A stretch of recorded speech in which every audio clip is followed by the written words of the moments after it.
शीर्षक रहस्यमयी गुफा का रहस्य। बहुत समय पहले की बात है। एक शांत, सुंदर और पहाड़ों से घिरा गांव था। नाम था चंद्रपुर।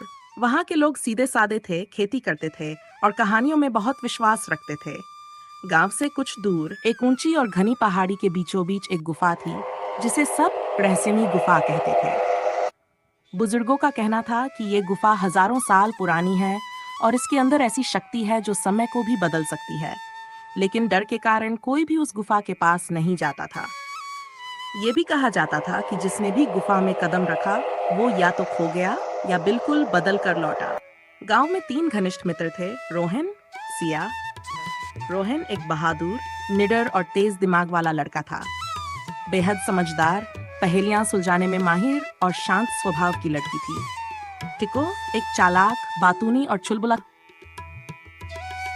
एक दिन जब वे तीनों एक पुराने पुस्तकालय में खेल रहे थे, उन्हें एक बहुत ही पुरानी किताब मिली।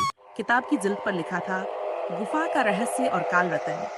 उस किताब में गुफा के अंदर छिपे एक अद्भुत काल रत्न के बारे में लिखा था, जिसे पाने वाला व्यक्ति किसी भी समय में देख सकता था, अतीत, भविष्य या वर्तमान।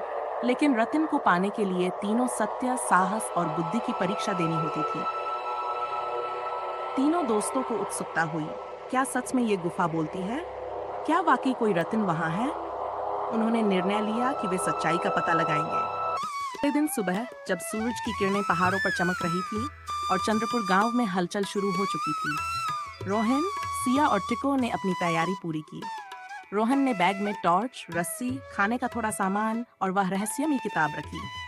सिया ने एक नोटबुक, नक्शा और पहेली की किताब ली। और टिको हमेशा की तरह बस अपनी हिम्मत और चुलबुलापन ले आया। जैसे ही वे गुफा के पास पहुंच, दीवारें खुद बोलने लगी, अगर अगर सच में साहसी हो तो भीतर आओ, लेकिन याद रखो, हर मोड़ पर एक रहस्य है और हर रहस्य में एक तीनों ने एक दूसरे की तरफ देखा, एक गहरी सांस ली और फिर निडर होकर गुफा के अंदर कदम रखा। अब कुछ भी दिखाई नहीं देता, लेकिन वो खुद दिखाई नहीं देता। मैं कौन? सिया मुस्कुराई और बोली। रोशनी। तभी दीवार सरकी और एक नया रास्ता खुला। फिर एक गुफा कक्ष में पहुंचे जहां फर्श पर बिछी हुई टाइल्स हिल रही थी। तीसरी परीक्षा थी टिको की। उसे अकेले एक सुरंग में भेजा गया, जहां उसे अपने डर से सामना करना था। सुरंग में हर तरफ उसकी आवाजें गूंज रही थीं। तू डरपोक है, तू भाग जा। लेकिन टिको ने आंखें बंद कर ली और जोर से चिल्लाया, मैं डरपोक नहीं, मैं टिको हूं। तभी सुरंग में उजाला हुआ और वह फिर रोहन और सिया के पास लौट आया।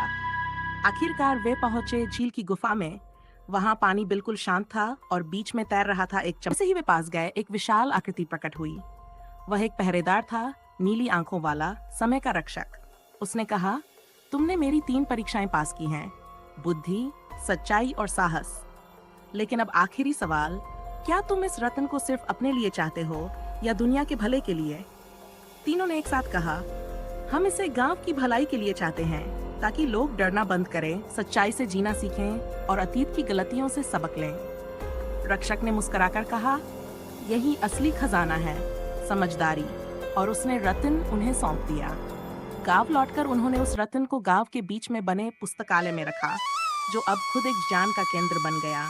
वहां जो भी बच्चा सच्चाई, साहस और समझदारी से कोई सवाल करता, उसे जवाब जरूर मिलता।